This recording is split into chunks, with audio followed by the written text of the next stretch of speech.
Welcome back to the Monday Duo. We are in the second month of our podcast. Yes, it's February and it's all about love and celebration. So we invite you to celebrate love with us. Now, today is part one. Magda and I will share to you what love means to the both of us. And part two is next week. We are inviting guests to share more about chakras.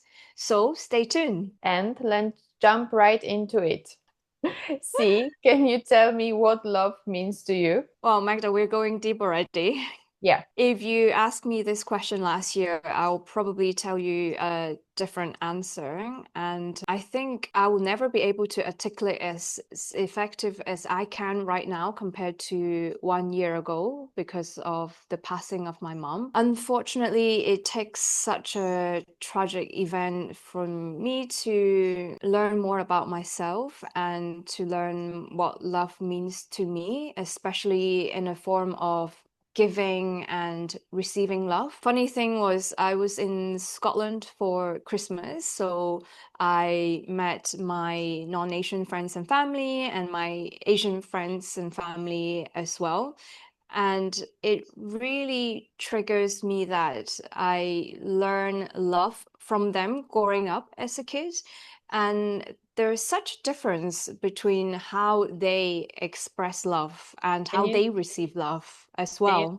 can you tell us more about it? What are Yeah, the differences? exactly. Now, maybe some of the audience will resonate with me that growing up in an Asian family, how your parents express love would be making you a soup or cooking you a table full of food that you like, or asking you if you have enough money.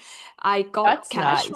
I got cash from my aunt in Christmas, and we basically give each other cash in a red pocket for Chinese New Year as well. So that's the form of love, one form of love, at least, in an Asian culture.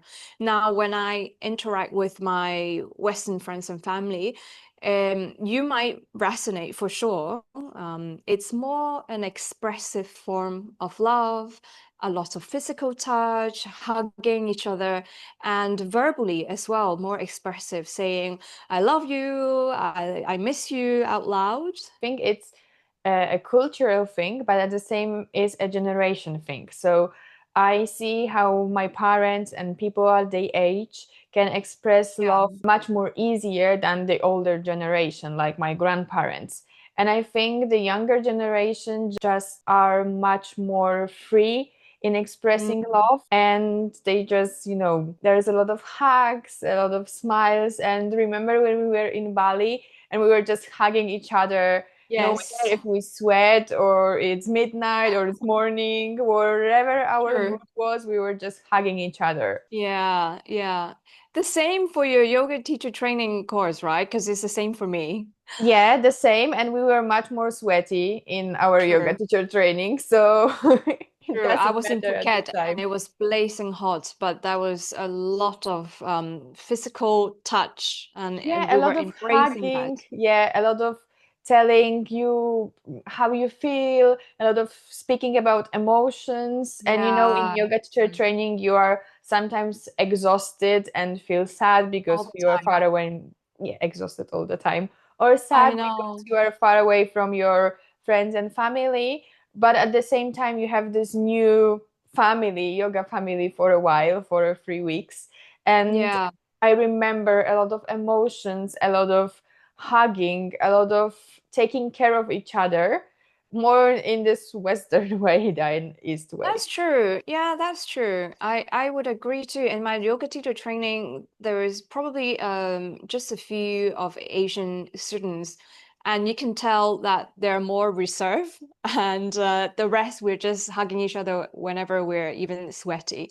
But I feel like going back to more maybe a culture thing, but for me, the emotional connection it's been challenging because you know that as I grew up without my parents being around and in a foreign place, so from a young age I learned not to share my feelings or emotions as a form of protecting myself. So I'm sort of like disassociate emotionally, detach from my own needs so that I pretend that I'm brave and I'm confident because I don't have an adult figure around me in my young age. And this has really cut off my emotions in a lot of way, and this mechanism has been stuck with me ever since. And love being one part of the emotions, I have challenged to register this emotion with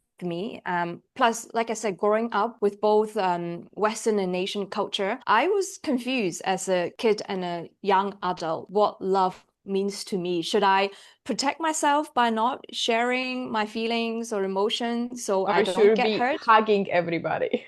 Or yeah, be open and embrace all the emotions. So it has definitely been a challenging journey for me to figure it out as I grow up. And I'm still learning it. I am also curious about you, Magda. What does love means to you? I was building my view about love for a long time. So when I was younger, I was thinking about love only in a form of romantic love in a relationship to building something together. And I was chasing this image for a long time because I see that a lot in my family. Almost every member of my family gets married with their high school sweetheart or the Wow. university love. So I was immediately thought that would be the same for me. So I met somebody in high school or in Wow. university and I will, fall in love and get married quickly and Fairy starting to tale. building the family together. So when this not meant for me in that period of my life, I was starting to thinking that something is wrong with me. I was looking at myself badly and I remember these emotions that I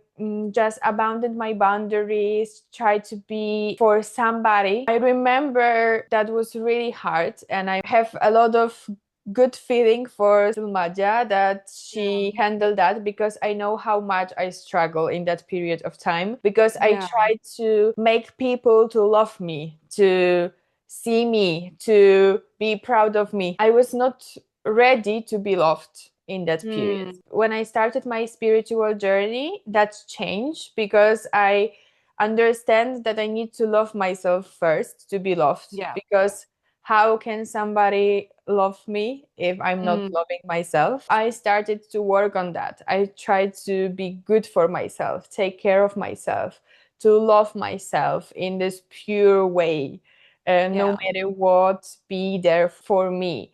And starting to build this self love journey because it's a Yeah. journey. And to all of our audience, I think it's the best time to remember that we are all in this journey. And it Together. sometimes Yeah. changes and it develops over time. It's okay whenever you are in your point one or you change something in your life and you changing it again and again.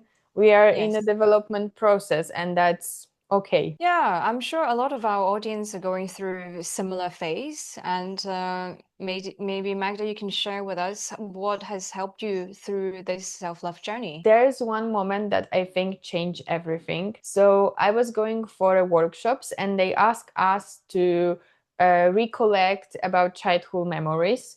So I think that it would be good idea to see old pictures of myself when I was younger.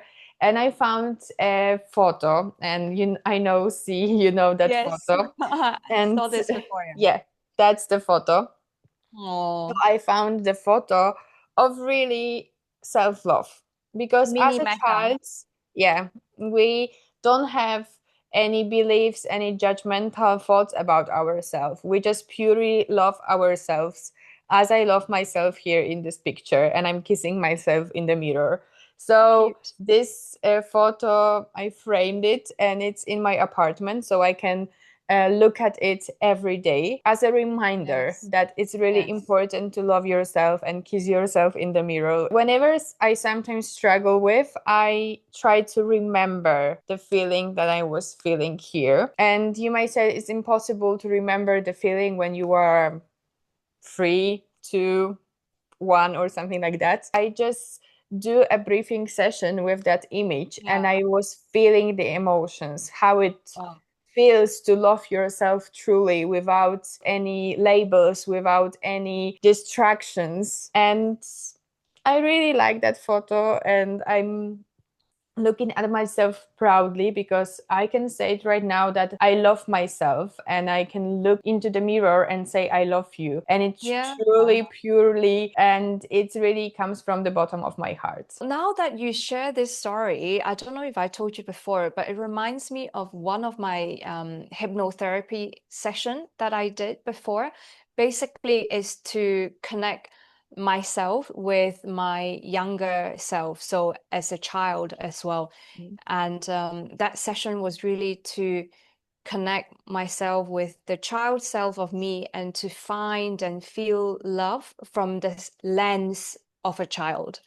So So it nice. was so powerful. I cried for so long during that session. So Magda, I think you really share a very good reminder of all of us that we should always remember the self-love. And if sometimes we forget, it's okay.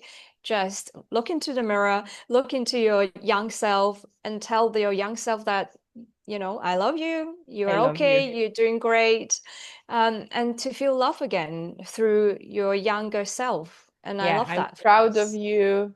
I'm happy about Words you. of affirmation. SOC, can you tell us what self-love means to you? I would say from an Asian point of view, at least from my case, some audience might resonate. We never really get taught about self-love when growing up. I don't know even if it's a thing, it's 20, 30 years ago about self-love. Do we talk about this? I don't I think don't know. so. I don't think so. Right? Yeah. I So think it's a new topic, like we just discovered it. but when I grow up, it's more a mentality to just get on with it, suck it up, let it go, this kind of mentality. Like I said, to dismiss your own emotional need. Again, not healthy at all, but until I start my own wellness journey, I took the courage to learn more about myself, self-exploration, and I realized the true self, the deep down, or what people call it, the dark side. And I believe when I found out about my dark side, the first thing I did was self-acceptance. It's easy when you accept yourself when you're happy, when everything is glory, but you also need to accept yourself when you know deep down who you really are. And like I said, what your dark side is.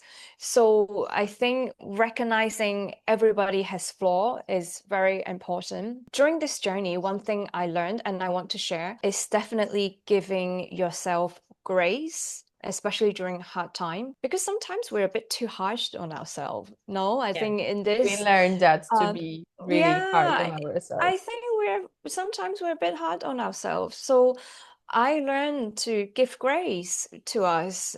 And the other thing is to embrace it. Yeah. Embrace all the emotions, bad ones, good ones, feel all the feels and try to find peace with it. I really want my generation of Asian Chinese to break this norm from our past generation where they don't talk about emotions, where they dismiss their emotional needs. Now is really the time that we need to learn to talk more about emotions and to name the emotions that you have, whether it's love, whether it's your anger, your desire, anything. I think we need to learn that, and I really want to advocate for this for my Asian friends out there, for my Chinese friends out there.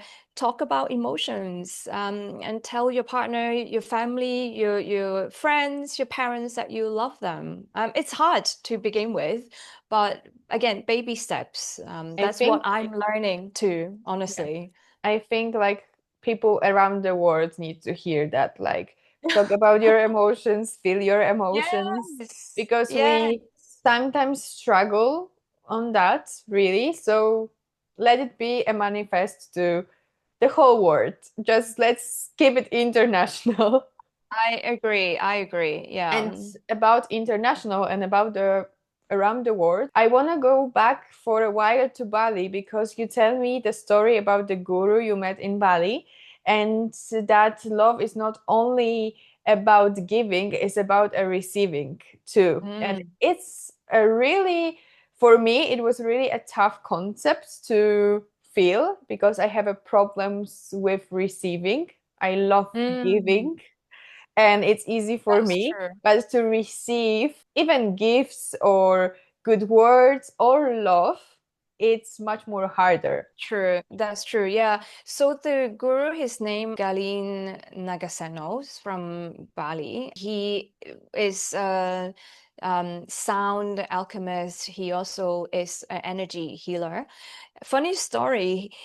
There was a group of us students, and he was talking to one person after one. And before he approached me, maybe just a meter away, he can already feel my energy. He told me, "Don't be scared." And then I said, "No, I'm not." But actually, I was quite nervous having him.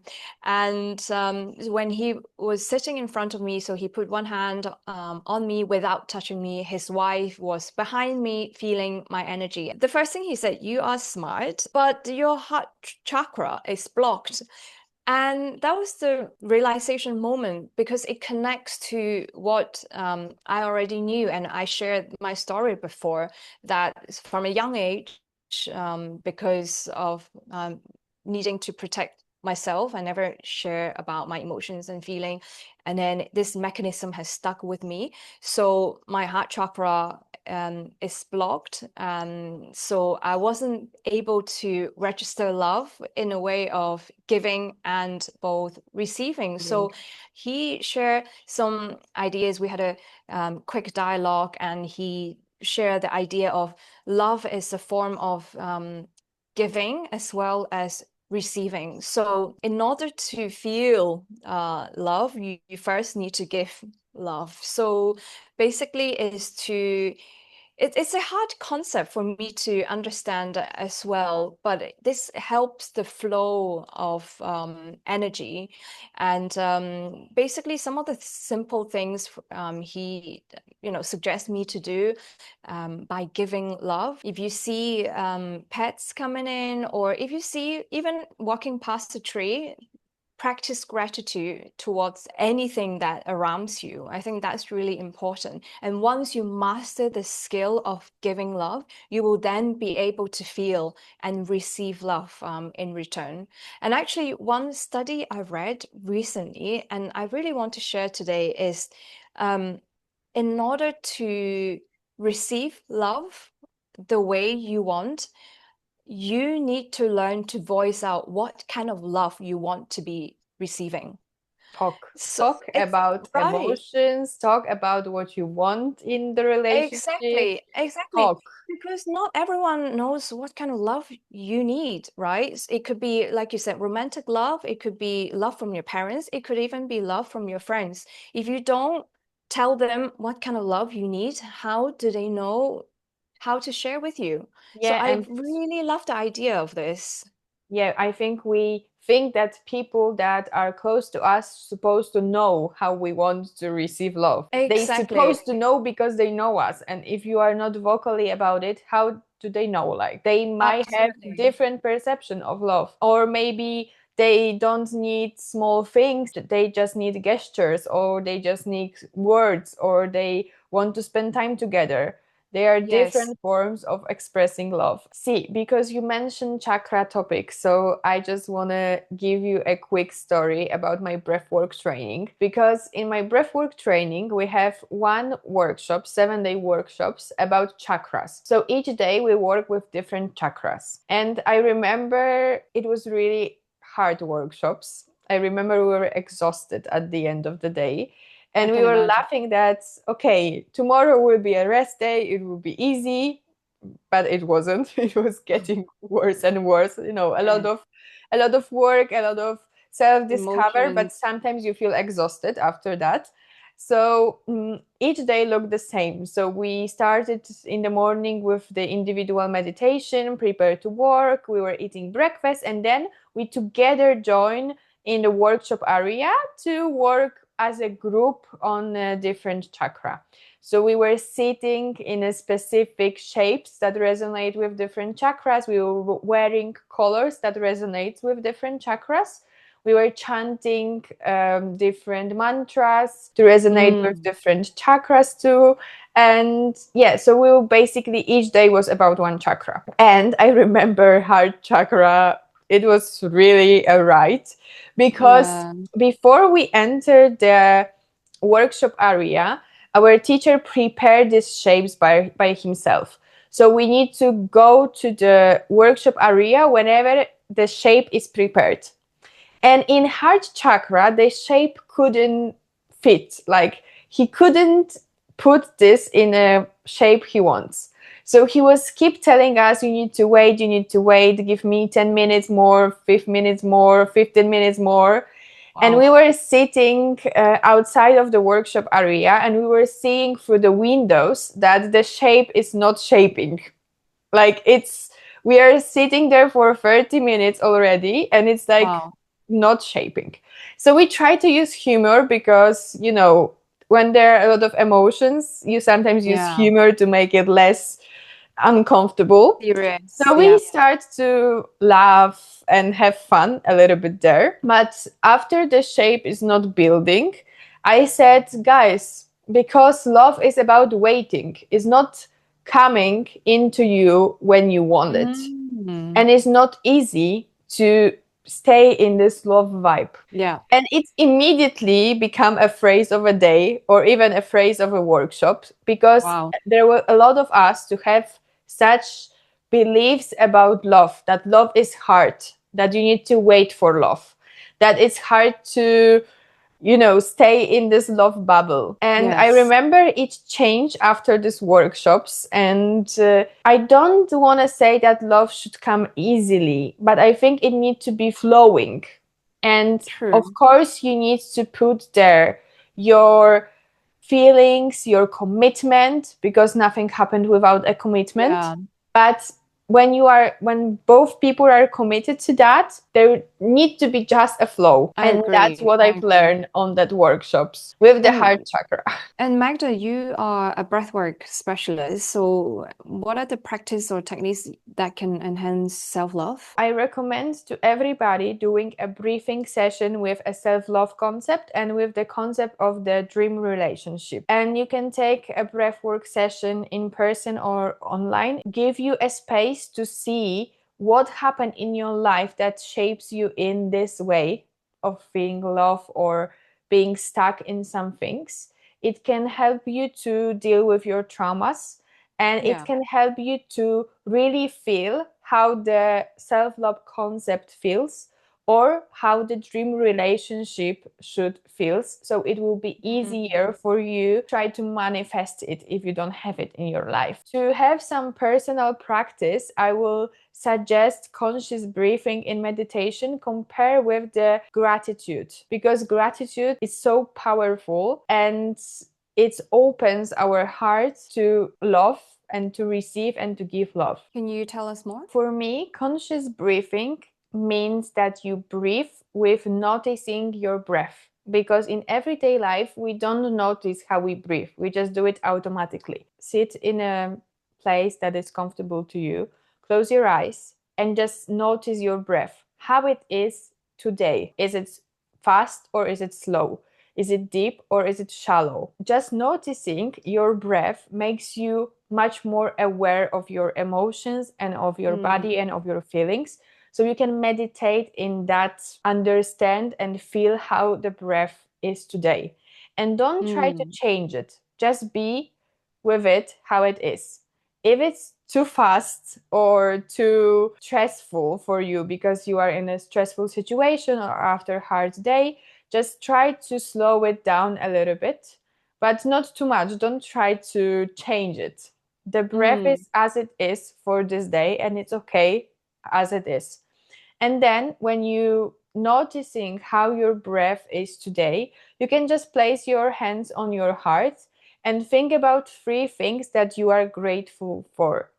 Or it Yes. could be small things like a person that I love make me a cup of tea. or I just hug my cat or something like that. Or it can be something bigger, let's say, like I achieve something, I achieve Yeah. my dream, or I love my family. Three things that you are grateful.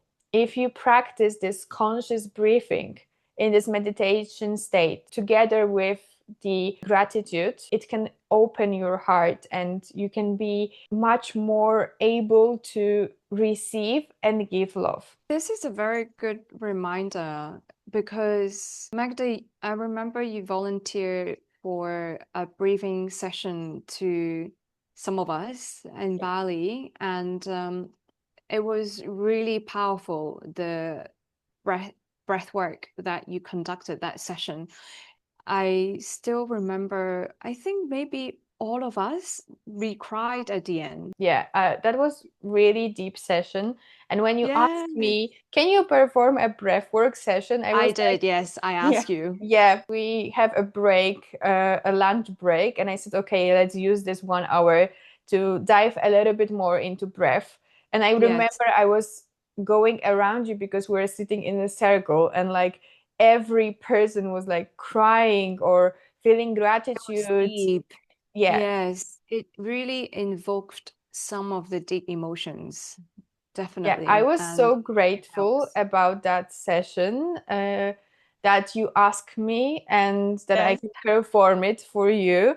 I even have a reel about that session on my that was IG. really So good memories. yeah, Yes. we have a cute photo after the breathing session together, and I was so grateful. And even when I'm thinking of it right now, and even when I think of every breathwork session that I prepare for people, I Yeah. always remember these feelings that they are feeling.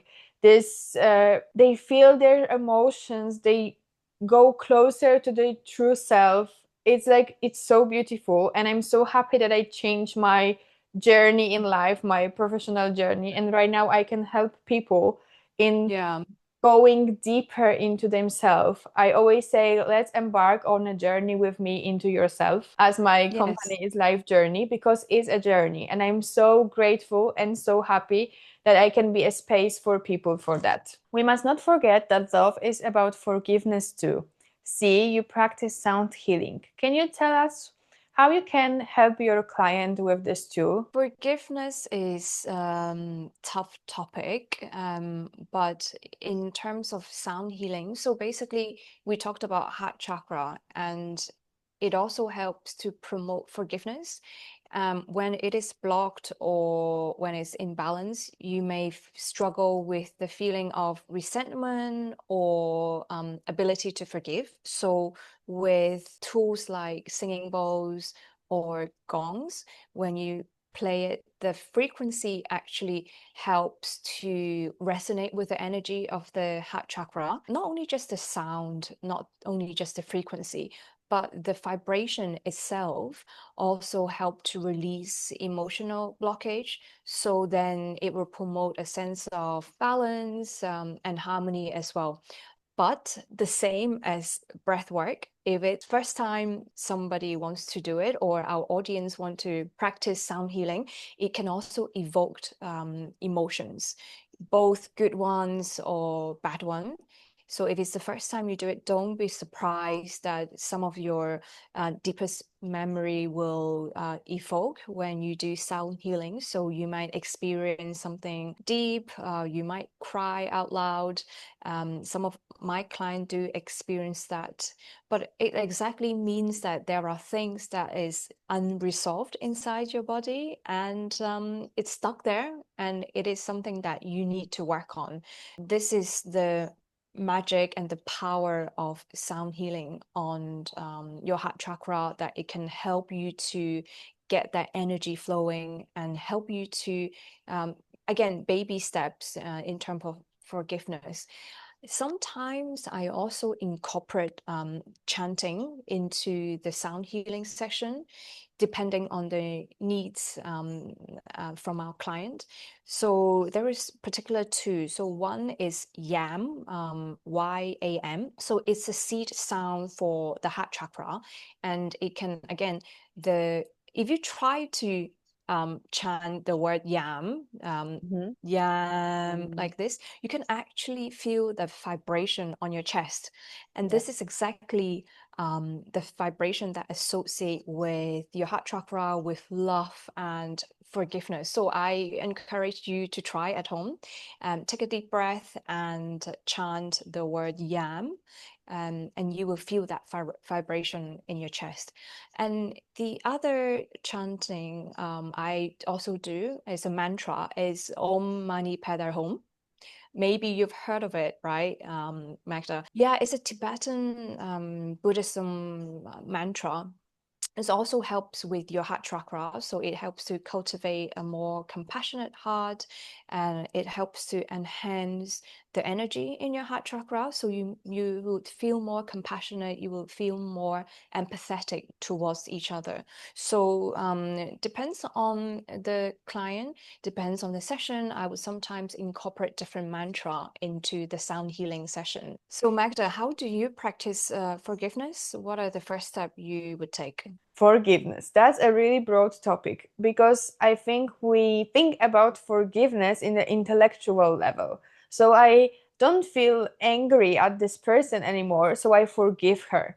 And to our audience, that might be a surprise thing because forgiveness on the intellectual level, so in your brain, is not forgiveness at all. You need to feel the emotion of Mm, forgiveness in your body, in every cell of your body. So when you enter a new relationship or new friendship, you don't feel this hurt part of you that is afraid that something wrong might happen again.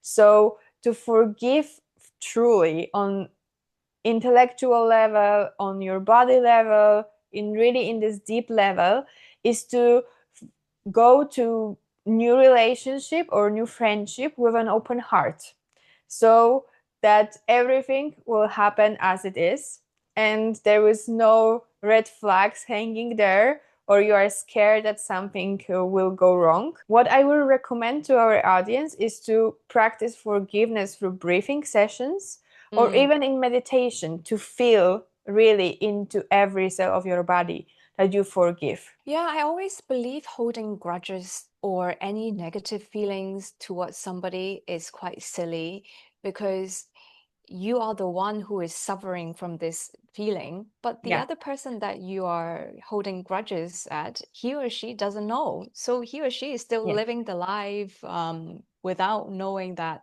you And you are are holding. stuck in this emotion. Exactly. And you are actually stuck in this emotion. So it's actually so silly to yourself. It's not healthy. For me, I really try not to hold any grudges.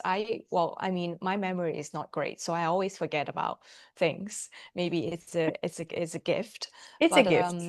yeah, I I think it's a really gift. I remember every single thing. So that's the difference between Wow. us. I know, I know. I remember you said that. Yes, yes.